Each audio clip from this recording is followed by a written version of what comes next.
প্ৰথমে সকলোকে স্বাগতম জনালোঁ। আশা কৰোঁ আপোনালোক সকলোৱে ভালে আছে। আজিৰ যোৱা ক্লাছৰ যি দুটা ভিডিঅ' মানে আপোনালোকৰ লগত শ্বেয়াৰ কৰা হৈছে তাৰে থাৰ্ড পাৰ্টটো আজি লৈ আহিছোঁ। আজি আৰু যোৱা ক্লাছত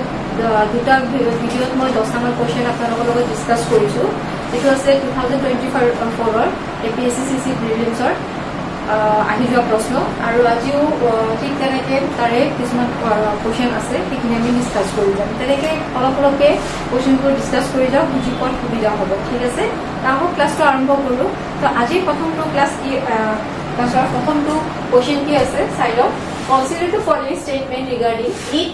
ৰাইট ষ্টেচন চাৰ্টিফিকেশ্যন। তাৰমানে কি কোৱা হৈছে যে ইয়াত ষ্টিক ষ্টেচন খাওক প্ৰমাণীকৰণৰ সম্পৰ্কে তলত দিয়া বক্তব্যসমূহ বিবেচনা কৰক। ইয়াত যিটো কথাটো কৈছে it right station, eat right ষ্টেচনৰ কথাটো যিটো কোৱা হৈছে ইয়াৰ বিষয়ে ইয়াত কেইটামান বক্তব্য আছে বা কেইটামান ষ্টেটমেণ্ট দিয়া হৈছে যে কোনটো শুদ্ধ হ'ব পাৰে বা কোনটো শুদ্ধ নহ'ব পাৰে বা কোনটোটা শুদ্ধ হয়। ঠিক আছে, প্ৰথম ষ্টেটমেণ্টটো চাই লওক। ইয়াত কি কোৱা হৈছে যে it is an initiative by the Food Safety and Standard Authority of India. Second statement কি দিয়া আছে যে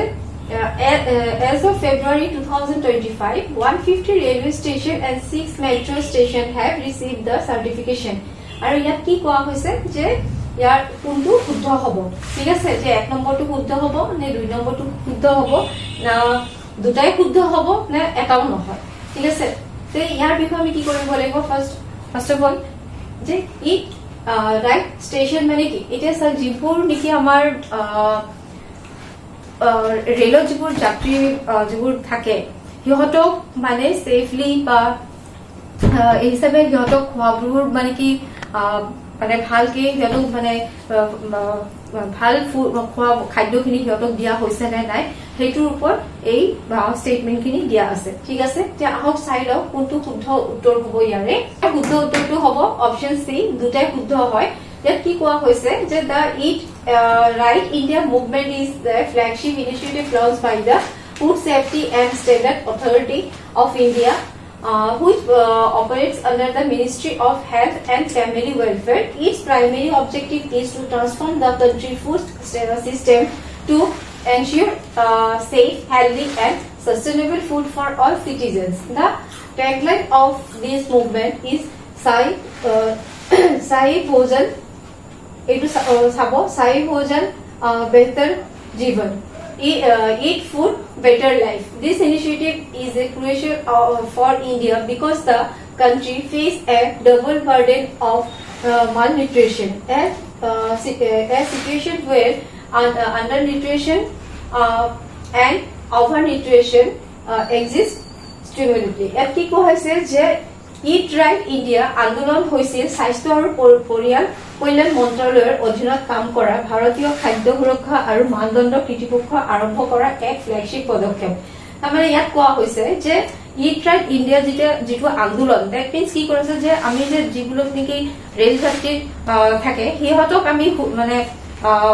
হাইজেনিক ফুডছ বিলাক আমি প্ৰভাইড কৰি আছো নে নাই তাৰ ওপৰত এইটো কুৱেশ্যনটো আছিলে বা এই ষ্টেটমেণ্টবোৰ দিয়া হৈছিলে। ঠিক আছে, তাতে এটা কথা কোৱা হৈছে আৰু এটা বস্তু মনত ৰাখিব, যেতিয়া এনেকুৱা ধৰণৰ কুৱেশ্যনবোৰ চাই ন বা এনেকুৱা কিবা যদি ফ্লেগশ্বিপ থাকে বা এনেকুৱা থাকে ইট ৰাইট ইণ্ডিয়া মুভমেণ্ট দিছে, এইটো কোনটো মিনিষ্ট্ৰীৰ আণ্ডাৰত বা কোনটো ইহঁত মানে লঞ্চ কৰা হৈছে সেইটো আপোনালোকে চাব, বা কোনটো মিনিষ্ট্ৰী এইটো লঞ্চ কৰিছে। এইটো কোনে কৰিছে? ইট ৰাইট ইণ্ডিয়া আন্দোলন স্বাস্থ্য আৰু পৰিয়াল কল্যাণ মন্ত্ৰালয়ৰ অধীনত কাম কৰা ভাৰতীয় খাদ্য সুৰক্ষা আৰু মানদণ্ড কৰ্তৃপক্ষই আৰম্ভ কৰিছে। That means food safety and standard authority of India FSSAI এইটো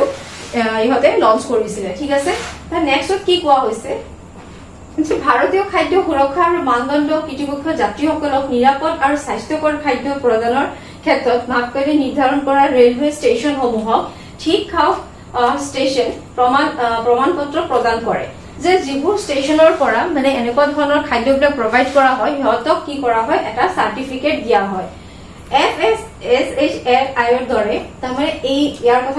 এইটো কথা কোৱা হৈছে food safety and standard authority of ইণ্ডিয়াৰ কথা কোৱা হৈছে। ইয়াৰ দ্বাৰা পৰিচালিত তৃতীয় পক্ষৰ অডিট এজেন্সি 1ৰ পৰা 5 ৰেটিং পোৱাৰ পিছত ষ্টেচন 2 প্ৰমাণপত্ৰ প্ৰদান কৰা হয় তাৰমানে ইয়াত কি কৰা হয় যদি সেই ষ্টেচন যিবোৰ ষ্টেচনৰ পৰা মানে এইবোৰ খাদ্য প্ৰভাইড কৰা হ'ব তে সেই ষ্টেচনত কি কৰা হয় এফচিআই যিটো অথৰিটি বিলাক কি কৰে তাত মানে ৰেটিং দিয়ে 1ৰ পৰা 5 লৈকে যদি 1ৰ পৰা 5ৰ ভিতৰত যদি সিহঁতে ৰেটিংটো পাই যায় তেতিয়াহ'লে সেই ষ্টেচনত বা সেই ষ্টেচনৰ ৰেলৱে যাত্ৰীসকলক কি কৰিব পাৰে হাইজেনিক খাদ্যবোৰ দিব পাৰে ঠিক আছে প্ৰথমতে এইখিনি ক'ত ক'ত আৰম্ভ কৰা হৈছিল বুলি কোৱা হৈছে আনন্দ বিহাৰ টাৰ্মিনেল ৰেলৱে ষ্টেচনত দিল্লী ছত্ৰপতি শিৱাজী টাৰ্মিনাছ মুম্বাই কেন্দ্ৰীয় ৰেলৱে ষ্টেচনত আৰু Madhura railway station Chandigarh railway station এই ষ্টেচন কথা আপোনালোকে অকণমান চাই যাব ঠিক আছে তে আহক পিছৰ কুৱেশ্যনটো কি আছে সেইটো চাই লওক কি দিয়া আছে The Vikasit Bharat 2047 initiative is the government of India is a visionary roadmap to transform the nation into a developed country by 2047, making the country of its independence considers the following 4 key objectives of the initiative. যে বিকশিত ভাৰত 2047 পদক্ষেপ ভাৰত চৰকাৰৰ দূৰদৰ্শী road map 2047 চনৰ ভিতৰত জাতিটোক উন্নত দেশৰ ৰূপান্তৰিত কৰি স্বাধীনতাৰ শতবাৰ্ষিক হিচাপে গঢ়ি তোলা হৈছে পদক্ষেপৰ তলত দিয়া 4টা মূল উদ্দেশ্যবোৰ কি কি আছে এইটো ক'ব লাগে তে প্ৰথম উদ্দেশ্যটো কি দিছে যে 2047 চনৰ ভিতৰত 100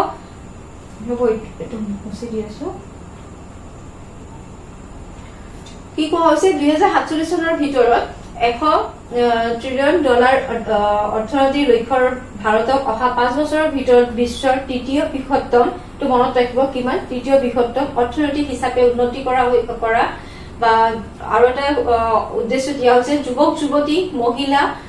অভাৱগ্ৰস্ত আৰু কৃষকসকলক ৰাষ্ট্ৰীয় উন্নয়নৰ বাবে গুৰুত্বপূৰ্ণ অৱদানকাৰী হিচাপে স্বীকৃতি দি সবলীকৰণ কৰা জলবায়ু পৰিৱৰ্তনৰ সৈতে মোকাবিলা আৰু বনক্ষম পদ্ধতিসমূহ প্ৰভাৱিত কৰাৰ বাবে কৌশল ৰূপায়ণ কৰা ঠিক আছে আৰু এটা লাষ্ট ষ্টেটমেন্টটো কি দিয়া হৈছে যে ফলপ্ৰসূ ৰাজহুৱা সেৱা প্ৰদান নিশ্চিত কৰিবলৈ প্ৰশাসনিক দক্ষতা আৰু স্বচ্ছতা বৃদ্ধি কৰা তে ইয়াত কোৱা হৈছে যে ওপৰৰ মূল উদ্দেশ্যসমূহৰ ভিতৰত কোনটো শুদ্ধ নহয় বুলি ক'ব মানে সুধিছে কোনটো শুদ্ধ নহয় যে 1 নম্বৰটো শুদ্ধ নহয় না 2 নম্বৰটো না 3 নম্বৰ না 4 নম্বৰটো না 1 আৰু 2 শুদ্ধ নহয় না 3 আৰু 4 শুদ্ধ নহয় ইয়াৰ শুদ্ধ উত্তৰটো কি হ'ব পাৰে চাই লওঁ আহক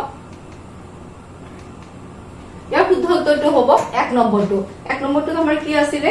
যে 2047 চনৰ ভিতৰত $100 ট্ৰিলিয়ন অৰ্থনৈতিক লক্ষ্যৰে ভাৰতক অহা 5 বছৰৰ ভিতৰত বিশ্বৰ তৃতীয় বৃহত্তম অৰ্থনীতি হিচাপে উন্নতি কৰা এই ষ্টেটমেন্টটো আমাৰ কাৰণে কি হয় শুদ্ধ নহয় আৰু বাকি ষ্টেটমেন্ট কেইটা শুদ্ধ হয় ঠিক আছে ইয়াতে দিয়া আছে আপোনালোকে চাই লব পিছৰ কোৱেশ্চনটো চাই লও তো ইয়াত কি কোৱা হৈছে which of the following statement describe trade in the context of international trade তলৰ কোনটো ভিত্তিত আন্তঃৰাষ্ট্ৰীয় বাণিজ্যৰ প্ৰসংগত শুক্ল বৰ্ণনা কৰা হৈছে যে প্ৰথম অপচনটো কি দিয়া হৈছে it is a tax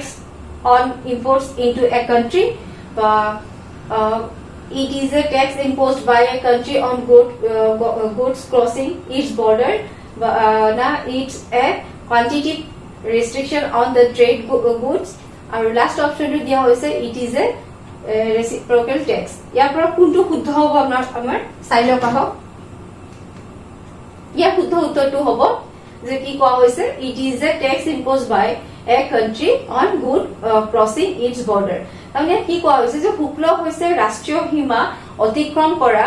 সময়ত সামগ্ৰীৰ ওপৰত আৰোপ কৰা এটা কৰ সাধাৰণতে আমদানিৰ ওপৰত ই ৰাজহুৱা আহৰণ বাণিজ্য নিয়ন্ত্ৰণ আৰু ঘৰুৱা উদ্দেশ্যসমূহৰ সুৰক্ষাৰ বাবে এক আহিলা হিচাপে কাম কৰে সংখ্যাটোত আমদানি আৰু ৰপ্তানি শুক্ল দুয়োটা অন্তৰ্ভুক্ত হৈছে যদিও আমদানি অধিক সাধাৰণ তাৰমানে কি কোৱা হৈছে যে আমি এখন দেশৰ পৰা আন এখন দেশত যেতিয়া আমি কিবা বস্তু এক্সপৰ্ট বা ইম্পৰ্ট কৰো তেতিয়া আমাক টেক্সটো যে দিয়া হয় সেইটোৰ কথা কোৱা হৈছে ঠিক আছে ইয়াৰ পিছৰ কোৱেশ্চনটো আমি চাই লওঁ আহক পিছৰ কোৱেশ্চনটো কি কোৱা হৈছে what is meant by repo rate of the RBI? এটো আপোনালোকৰ ইকনমিক্সৰ কোৱেশ্চন হয় এটা কি কোৱা হৈছে চাই লও repo ৰেটৰ কথাটো কি কোৱা হৈছে যে প্ৰথম অপচনটো দিয়া হৈছে it is the rate of the interest at which commercial bank offer loans. Next statement to ki diya ase it is a percentage of total deposits of commercial bank that is kept in cash. Third option to ki diya ase it is the rate of interest at which commercial bank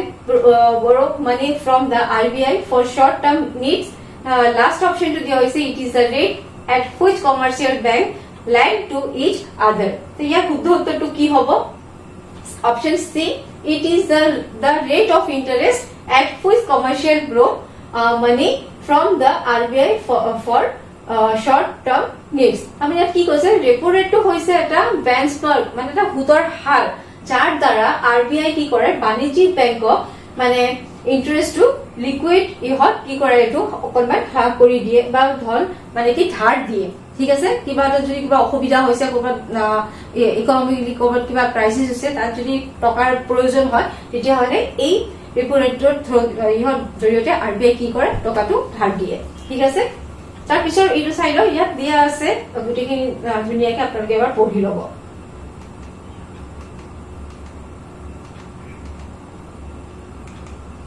আৰু আজিৰ ক্লাছৰ last কোৱেশ্চনটো হৈছে 50 number question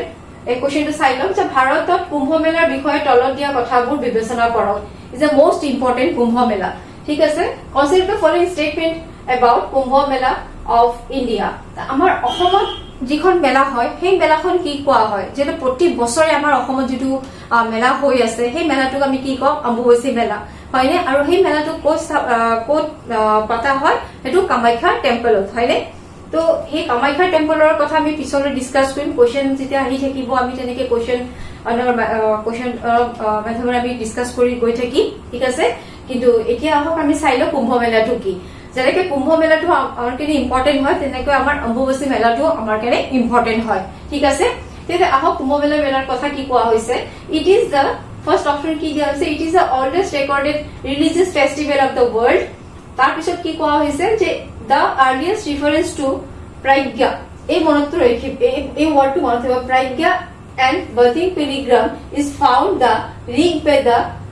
paristhita ঠিক আছে তাৰ পিছৰ অপচনটো কি দিয়া হৈছে the frequency of one purna kumbh mela every 12 years coincides with one revolution of Jupiter around the sun. Next কি এতিয়া আমাৰ ক'ব লাগিব এই তিনিটা অপচনৰ ভিতৰত কোনটো অপচন আমাৰ শুদ্ধ হয় 1 2 শুদ্ধ নে 2 শুদ্ধ না 2 and 3 শুদ্ধ না 1 3 শুদ্ধ না 1 2 3 শুদ্ধ না 4 2 শুদ্ধ কোনটো শুদ্ধ চাই লও ইয়াৰ এনসারটো হ'ব 2 and 3 2 and 3 কি আছিল আমাৰ 2 and 3 আছিল দা earliest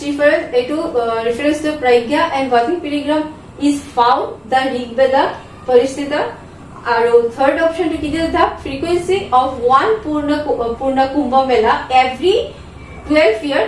coincides with one revolution of Jupiter around the sun